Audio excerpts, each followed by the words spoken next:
You are listening to I Am Refocused Radio with your host, Shamaya Reed. This show is designed to inspire you to live your purpose and regain your focus. And now, here's your host, Shamaya Reed. Hey, welcome to I Am Refocused Radio. Once again, we are here today, and just like any other time, we have a special guest. We have our special guest, Mary Beth Schrudder, and she is going to teach us a lot of things about spiritual growth. She is a spiritual life coach, and she has an amazing website that you need to check out. It's day1lifecoaching.com. That's her business, Day One Life Coaching LLC. We're going to learn everything about her professional story and her background. But before we do that, it's morning time. I want to say good morning to you. How are you doing today? Good morning. I'm so happy to be here. This is going to be fun. Well, I appreciate your time. So today's topic, we're going to explore a lot of fun things that I think people appreciate. So when it comes to people who have relationship, experience from maybe some toxic things that have been happening, spiritual healing is something that can be very crucial for people to, move on with their lives. So before we dive into our topics today, kind of give us a little background of your professional life, how you got into business. Yeah. So my background's actually in the corporate world. And I've actually been a life coach for 7 years now. And I got into it just because of all the healing and the shadow work that I did on myself and recovered from a lot of my own personal addictions. So my story is all about I speak very powerfully about addiction because it's personal with me. And, once I got out on the other side of it, my big ones were alcohol was probably the biggest. Definitely the biggest, some food addiction issues, some like eating disorder type things. And then also relationships, and a lot of this it's just born in childhood, like a lot of addictions. And what are we doing? We're just trying to self-soothe. If you have some sort of addiction, we're seeking relief. Like we innately know we're supposed to feel good and we don't feel good. And we either want to numb out or fill a void, escape our reality. And even video games, like I used to say, kids with video games, but it's so many adults are like escaping their reality through video games, through pornography, through toxic relationships. And we numb ourselves out with food and alcohol and weed and things like that are sometimes we're not able to moderate it. And that was the case with me. I overdid everything. I'm an extremist kind of, and so it turns out that's something you can ask yourself. Are you good at moderating? Are you able to like turn it up and down like a knob? Because I wasn't. Like I didn't have a stop button, right? So I would keep going like, oh, one more drink, or, and I didn't just want one cookie, I have that addictive brain. So I wanted the whole freaking sleeve of cookies. You know what I'm saying? Like there's one more. Yeah. I mean, some people can moderate and that's cool. But I wasn't one of those people. And that's self-awareness, right? We have to come to that realization. Like, are we able to, control, or it's that self-control, or are we better as abstainers? And for me, I'm definitely better at abstaining, and actually I'm really good at it. And my life has been amazing ever since I let go of my last addiction, which was alcohol. And that one was with me since a young teen, actually. So I'm about to lie. I'm 50. But I quit drinking when I was right before I turned 45 years old. And so it's been over 5 years, and it was the hardest one to quit because I was in denial. Shamaya, everybody drinks. And it's like hard to tell that you have an issue when everybody's drinking as much or more than you, but it was totally bringing me down. I teach law of attraction. I'm passionate about it. It was bringing down my vibe. Alcohol is a lower vibrational substance, and it was just no longer a match for what I was doing. I was already a life coach for 2 years when I added on an addiction recovery niche, right? I'm like, I'm going to help other people, who have addictions, like not even addressing and realizing that I had it. And I started to really learn about it and be like, oh my gosh, like literally everybody has addictions. And like we said earlier about video games, porn, we've got some people, they're addicted to work. And you could say, oh, well, that's no big deal. It's not like drugs or alcohol. It destroys families. It really, really does. I get a lot of clients who have work addiction and then it led to divorce. They hire me because they're like trying to not recreate that pattern, right? That's how we get out of things, right? We got to interrupt these old patterns and have that self-awareness, which is very spiritual. So yeah, there's all kinds of addictions and relationships that you brought up earlier. Like that was a huge one for me because it starts with in childhood. For me, my parents got divorced when I was 5. No big deal. Divorce is common, right? This was in the 70s. And life was different in the 70s. I know your audience is younger, but like we didn't have therapy, we didn't have any, like it was just nobody talked about it. It was just like suddenly my dad was gone. And then I start panicking as a 5-year-old, like I didn't know parents could leave. If my dad can leave, my mom can leave too. So that caused this anxiety. And I think, just that's where the self-soothing kind of strategy, the tactics, the techniques that we start to use started. That's where it's with that abandonment wound. And I didn't feel good. I was anxious. So then I had my first drink. This is crazy. At 11 years old. But I was on vacation with a girlfriend of mine, and her parents kind of were lenient and had like all kinds of alcohol sitting on the counter of the condo. And we were just like, I was a brat. I admit it. I was a brat, I was a bad kid. And we just were like, let's get into it. Made some concoctions. But I can tell you, Shamaya, what I felt was relief for the first time in my life, because I just always had this anxiety. And like, I never had that safe feeling. And I was like, oh my gosh, this is the answer to all of my problems right here. And that's a red flag. And I did a lot of stupid stuff now I didn't become a regular drinker. I'll add that until I was 14. I couldn't get my hands on it at 11. Right. But when I was 14, I had a boyfriend who was a couple years older than me. And he hooked me up. We got into weed. I mean, I did acid.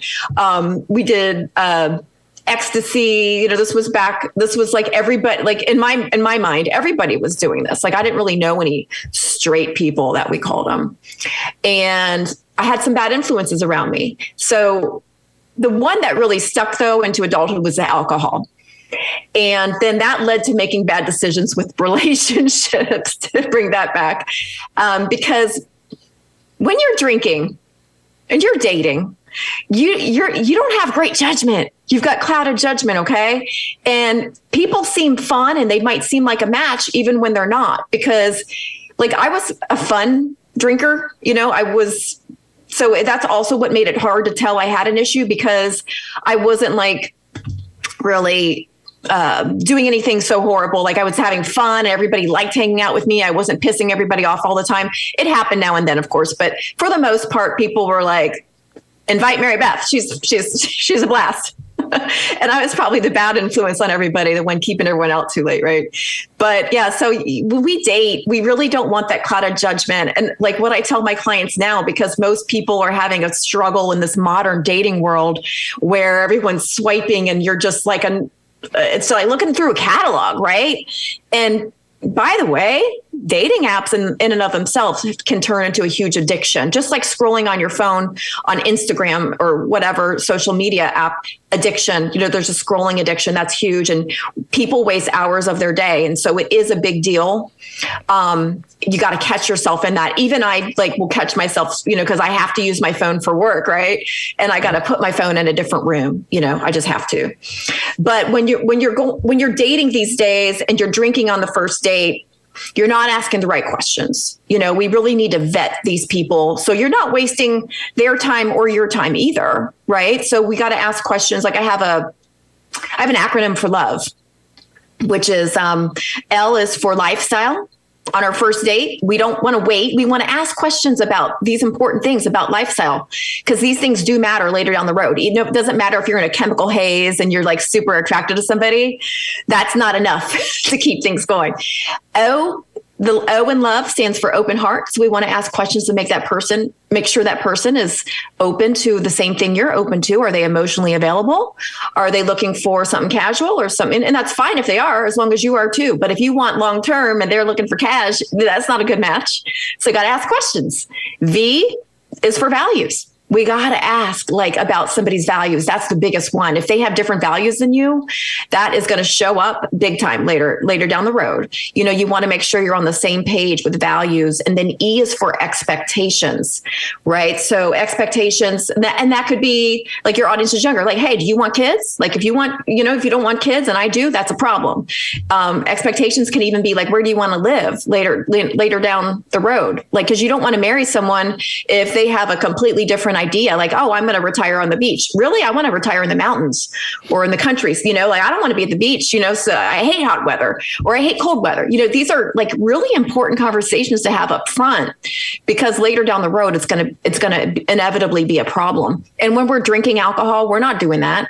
We're just shooting the shit with people, right? Like just like, hey, you look good. I look good. And people are jumping into bed within the first 3 dates, you know, like with my clients, when I tell them, just at least the first 3 days. I'm not trying to tell anyone they have to quit drinking for permanently, but you know, maybe the first 3 dates, build that foundation and try to do 3 dates sober. And I know it's fun. I know it's a social lubricant and I know it's hard to date without it. But if you're having problems and you keep attracting the wrong people, this could be a big reason why. Are you jumping into bed with someone in 3 dates? I hate to break it to you, but you're having sex with strangers. And then you're wondering, why didn't that work out? You know, well, you didn't know the person, sweetie, you know, and that is why it didn't work out because you're not building that foundation. You just have a foundation of at least friendship, you know, before you jump into bed with somebody. And it's interesting that that's even looked at as a problem or something weird to do, to get to know somebody first. I mean, we've got people out there, you know, having sex, like, honestly, I have a lot of male clients who have told me that they don't feel the need for like prostitution or anything is even there anymore because they can get on a dating site and a lot of people are having sex on their first dates. You know, they're getting, and I think if you remove that alcohol component, I think a lot less is going to happen, you know, because you're going to be a sober mind. You're not going to be it's not going to be so easy to jump into bed with somebody. So that's the first place that I would say to fix things so you don't end up with the wrong person or, you know, in long term, like you're drinking for the first 3 months of a relationship every time you're together. And then when you don't drink and you're like, wait a minute, I don't even like this person when I'm sober. It's like two different things, right? Because we can tolerate a lot of stuff because alcohol dumps down our brain and we can think things are fun that aren't really fun to us when we're sober. So that's why it's huge. That changes people's lives. And the other thing with toxic relationships, that starts in childhood too.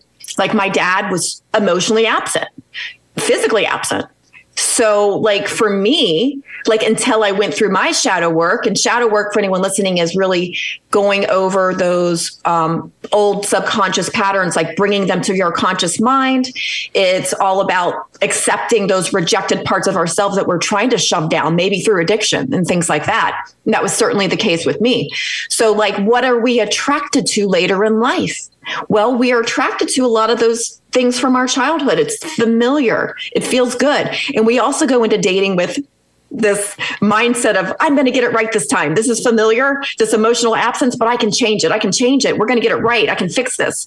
And that's not necessarily, rarely ever the case. You know, we really just want to fight because that's kind of like your bite matches my wound situation. You don't want someone who is just that repeating pattern. We want to interrupt these patterns. And so when we're sober, we definitely are going to be much better at recognizing red flags and staying away from them, staying out of it, because I was certainly attracted to toxic people because that's what I was used to. A lot of people, a lot of your listeners, this is like huge with my clientele. People get addicted to drama in relationships. Okay. That has the same effect on the brain that drugs and alcohol do. You get the dopamine hits, right? You get you get all of these ups and downs, and the toxic relationship can be very addictive. And then something crazy happens when you actually meet someone normal and healthy. You're not attracted because they're boring, because they don't bring that drama and conflict that you're used to. So it's a problem. It's something that you don't want to be addicted to, because it is, oh yeah, you got the sparks, right? You got the chemistry, you got this passion, and it feels good. But you got the crazy up and down, but you also got the instability and the abuse, a lot of times verbal, mental, spiritual abuse, right? And so these things come along with it. And even though you've got the sparks and the chemistry, you can build that in a healthy relationship too. Like it's happened to me where I was used to the toxic stuff, and then I was bored with a healthy guy. I'll admit it. And I wasn't that attracted, but guess what? I gave it time. These relationships where somebody feels more like a friend in the beginning actually can turn out to be the best. And it can change to where you do fall in love, and then the tables are turned and you do have the chemistry. So I want to say, if you have a history of toxic relationships, then you probably, when you feel that spark, when you feel that's familiar, that's going to be someone you want to probably run from. That's going to be a red flag if your history is toxic. Okay. If you have a history of healthy relationships and you feel sparks, that's different. That's just you feeling sparks because you're attracted to that person. But if your history is toxic, dramatic relationships and you feel sparks right away, we feel that energetically. I'm a law of attraction teacher. We feel that. And it's subconscious levels that we might not even recognize at first, but it is there. And when I feel, so like for me, when I feel that immediate,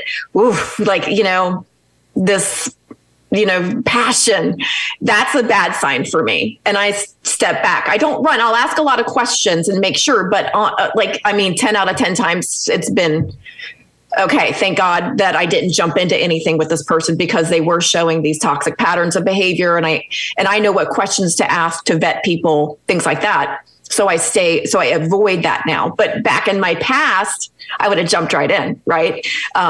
So it's really about asking the right questions, keeping a sober mind, because we don't want that unpredictable behavior, not someone that we're going to be serious long-term with. I mean, if you have a friends with benefits situation and that's what you want, that's different, But just understand, if you really are attracted to someone that way, you might end up falling for that person. And then that can become toxic, even though in the beginning you're like, oh no, I'm not going to, he's just a friend with benefits, or she's just a friend with benefits. But one or the other, if you're both attractive people, it could happen and someone's going to get hurt.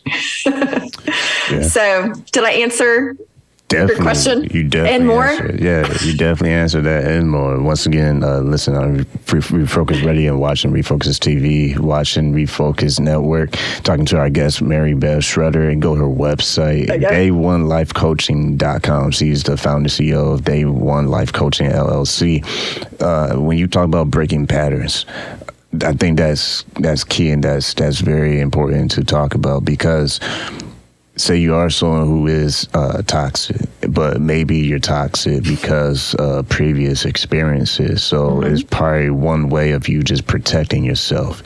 How do you kind of have a good habit to say, oh, here comes that same old pattern. Let me try to adjust my ways so I don't keep going down the spiral, same path. Yeah, some people need therapy, some people, because it's really the hardest thing for us to see as ourselves. Some people need a coach. Some people need someone who's already been through it. So like a mentor, and like, if you can't afford a coach or anything like that, get on podcasts. There's a lot of free podcasts like yours that teach this thing. And there's a lot of people who give a lot of information out. I will tell you, it's harder to piece things together that way.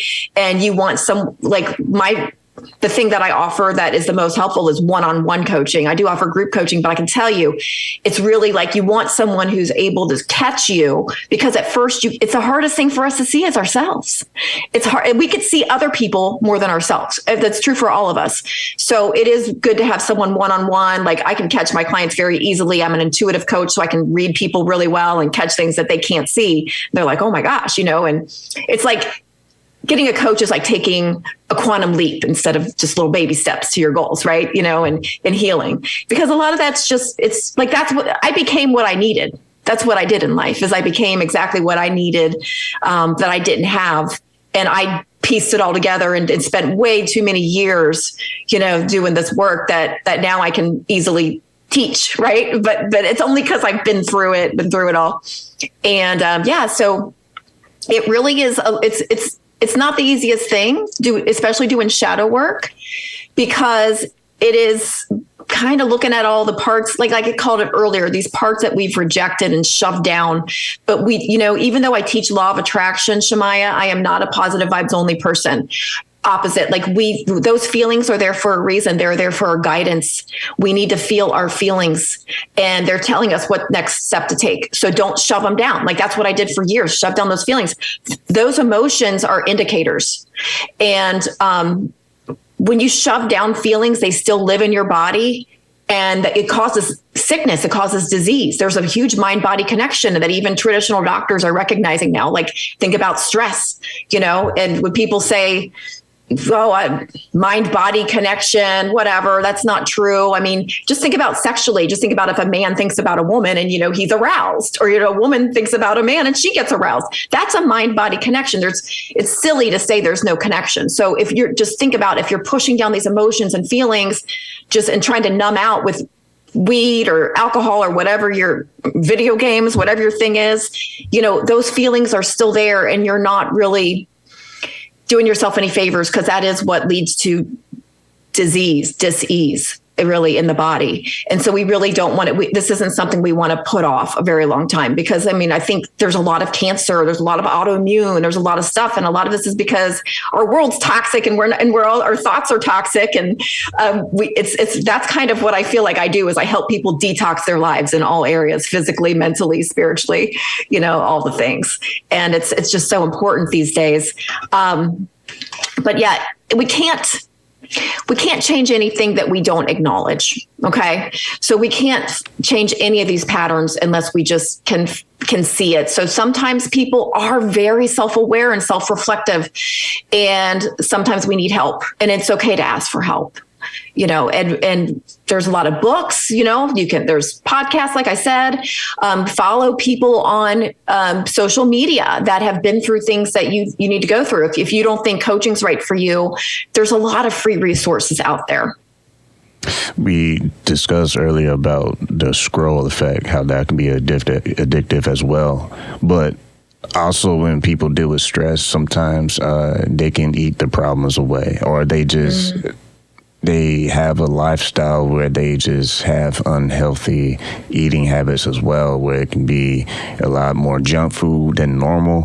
What's some of the things you've been able to see, not maybe just with clients, but maybe personally, that you have to catch and say, whoa, like that's like 3 bags of cookies. I need to slow down. Yeah, there's a pause, right? Like you just kind of said, like when we get the idea to have the cookie or the donut or whatever it might be, and we got to pause. And like with me, I've been diagnosed with OCD, ADHD, anxiety and depression, all of these things. You can tell my brain works really fast. I'm a very compulsive, impulsive person, but I'm not on any medication. So I'm not telling anyone to get off their medication, by the way, but I'm saying a lot of these so-called diagnoses are because no one ever taught us how to manage our emotions. No one ever taught us how to really be in the present moment. And a lot of the stuffing down our feelings is like because we haven't dealt with the stuff. And so because I went through that healing process that I teach, the spiritual recovery, it had to be spiritual for me. Regular programs didn't work. I needed that spiritual element. And that's why I teach it, is because that's what worked for me. Law of attraction, all of these techniques are how I help other people. But yeah, it's like when you get that thought, that doesn't mean you just need to be impulsive with it. It's taking that break and counting to 10, whatever works for you, whatever you need to do. Thinking about, like, you might feel really good in the moment, but how am I going to feel after, like, because I have these goals, we got to make our goals our priority. And a lot of people try to rely on motivation. And I'm going to tell you what, you cannot rely on motivation. Motivation is crap. Like, it's up and down. It's up and down. Like I do videos like this all the time, like on social media. Like I'll be like, okay, like I'm at the gym. I did not 0% did I want to be here. 0%. It's like cold and dark. This is just when I did the other night. It's like 5:30 and it's already dark and cold here where I am in Cincinnati, and I did not want to go. It's, but I went. We got to rely on commitment and discipline. We got to keep remembering our goals. Okay. Because motivation's crap. even Olympic athletes aren't motivated to do stuff every day, but they rely on discipline and commitment.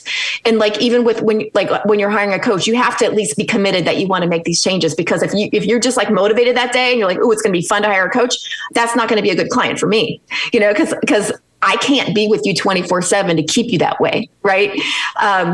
So yeah, it's commitment, it's discipline, it's wanting your goals more than you want that very temporary satisfaction of the donut and the alcohol, because that's like what happened with me with alcohol. Like I started to realize, like, number one, it was just a habit that went awry. That's what addiction is. It's a habit that goes awry. And don't make it like this huge thing that is like taking over your life. The bigger you make it, like, oh my gosh, this monster in my life, the harder it's going to be to heal. Like, really, our mind is so powerful. We are powerful creators. We have so much more control over our lives than we give ourselves credit for. And that's like all that law of attraction stuff. Like, everything's energy, you guys. This isn't a religion. This is science. This is science. Everything vibrates. We are vibrational beings. We are electromagnetic beings. We're always attracting, and you can't turn it off just because you don't believe in it. That's like saying, well, I don't believe in the universal law of gravity. I'm just going to not apply that today. It doesn't matter if you believe in it. It's happening. And that's the same way with the law of attraction. It's a universal law. Like attracts like. And there's a lot of misconceptions out there, which is why I love to teach it. I love to teach it because we're always attracting, and we're just doing it by default. So it's best to get on board, believe in it, and start deliberately creating your life. Start putting intention out there. And it's not just going to flow to you just because you're thinking positive thoughts. It's intention. It's attraction by action. Like there is no law of attraction without taking action. You can't just sit around on a freaking meditation cushion and think positive thoughts and think things are going to flow to you. That's not how it works. There's always action involved. Like anything that we create, anything you look around, that was once just an idea in somebody's head, right? It didn't get here by not taking action. And, there's still going to be, like, a lot of people think, oh, I can high vibe my way out of bad things happening. I hate to break it to you, but this is life. Life is supposed to be contrast. We're supposed to there is duality here. There is polarity. And that's how we learn. We learn through that stuff. It's designed that way. This 3D reality we're in is designed to have contrast. Now, what does change when you high vibe is your relationship to that contrast, your relationship to what happens, like when something negative that you don't desire, that you don't prefer shows up in your life. How are you going to react? That's what changes when you high vibe. But we can't control other people's vibrations. We can only control our own. So inevitably, people are going to die in our life who we love. Pets are going to die. We're going to lose jobs. Stuff happens. But sometimes those things, you've probably heard the saying, sometimes those things are happening for you, not to you. Like usually they are, like that's how we grow. Like I've never grown in my life when everything's like perfectly going smoothly. I always grow during those rough times, when I wouldn't change anything. I wouldn't take back anything that I've learned, because I wouldn't want that trade-off of not having that wisdom and that discernment that I have now when it comes to relationships and what I'm putting in my mouth and the substances I'm putting in my body. Like I wouldn't trade it for anything. So once again, you're watching the Refocused Network and listen to our guests on podcasts. Our guest, Mary Beth Schrudder, go to her website is day1lifecoaching.com. She's the owner, founder of Day One Life Coaching, LLC. I know we have to wrap it up, but real quick, one thing I want to address too is when people are getting better in life, when people are actually putting in the reps, when they're actually being committed, when they're actually being consistent, sometimes they deal with the growing pains of other people being jealous and other people saying things that is like, where'd that come from? You get people that just, they nitpick, and a lot of times it's because you're doing things that they wish they could. How have you been able to do that, just growing your business and also understanding your clients and how they are making that growth, understanding that there's going to be seasons where people are going to actually try to just distract you as well. And you have to stay in line with what you're doing. So to be honest with you, I've lost friends for sure. And that's part of that process. But then I tell people, were they really friends or were they party friends? Because, and it is sad because like, let's have compassion for these people because they feel like they're losing that version of you that they loved. and they don't want to, like, they might not have the same goals. Like, I have friends who still drink that stayed my friends, and they're fine with it. And they're like, oh, you're still fun. We still like go out and stuff. And then I have friends who, what I am to them is like a mirror of something they couldn't do themselves. Right. So I'm a bad reminder, and we just vibrated away from each other. And I think it's okay. And I think that's something a lot of people need to hear is, it's okay when people vibrate out of your life. And that's literally what I call it. That's what we're doing. It's not mean. It just means we're no longer a vibrational match with that person. And some people are just meant to be with us for a season. We've all heard that, right? And some, it's a reason, a season, or a lifetime. And not everybody's meant to be with you for a lifetime. Like, that'd be really hard to manage anyway, if everybody you met stuck in there. So, I've lost my best friend. So, but she's a drinker, and it was not good for her. It was a bad reminder. We'll put it that way. And I'm okay with that because we were friends for decades. And, but it is what it is. Maybe she'll come back. Maybe she won't. But I've made new friends. We always replace things. And by the way, same thing with these bad habits. Always you want to replace those unhealthy habits with a healthier habit. Like when I quit drinking, for instance, AA wasn't for me. I teach spiritual recovery. I'm not down with going in and saying I am an alcoholic, because I am is the most powerful thing you could say. You can't finish it with something negative. And also you stay in that old vibration. You stay stuck in that old identity. And for me, I changed my identity. I changed my vibration. I had an energetic shift. I'm not white knuckling it like a lot of people in AA are doing. They're like really tempted still to drink, but like I had a complete shift in energy, right? So that AA is great for people who love it. If it's helping, keep that tool in your toolbox, right? Keep that. But for me, it wasn't a good thing. I know too much about law of attraction and things like that to be that person. So it's just really about finding what works for you. I started going to the gym and I became a gym rat. Okay. That's what, instead of going to happy hour. So you got to find stuff like that that's going to work for you and replace those bad habits with good ones. You've been watching and listening to Refocused Network. I'm Refocused Radio, talking to our guest today, Mary Beth Schrudder. Go to her website, day1lifecoaching.com. She's the owner, founder of Day One Life Coaching, LLC. Time has gone past, but we'll definitely probably have to have you on again in the future because I think this was a really great, healthy conversation. Last thing, I promise, as we wind down 2024 real quick, a lot of people think about the whole new year, new me phase, and it usually lasts about 30 days, and then they're back on the old ways. For you as someone who helps people in your business to get to that point in their lives where they make that turning point, that change, and make a pivot, what would you say to our listening audience and our viewers? What's one thing that they can keep in mind that they can be consistent if they're really serious about wanting to better themselves in 2025 and beyond? Well, keep going back to your why. Why did you begin that journey to start with? Like, why did you even begin? Like, why did you have that goal? There's a reason you started the journey. So keep reminding yourself of that. And also take a look around, like you said earlier, it's like, who are you surrounding yourself with? We become like the people who are in our inner circle, right? We become just like them. So you want to surround yourself with people who are the way you want to be, not who are going to keep holding you back. So we might need to take a look at that, because I promise you, if you start surrounding yourself with these people who already are like where your goals are, you're gonna automatically, they're gonna rub off on you. You're gonna want to improve. They're gonna be a great influence. And most of us are kind of still trying to reach these goals while hanging around the bad influences. And there's just sometimes you just gotta vibrate away.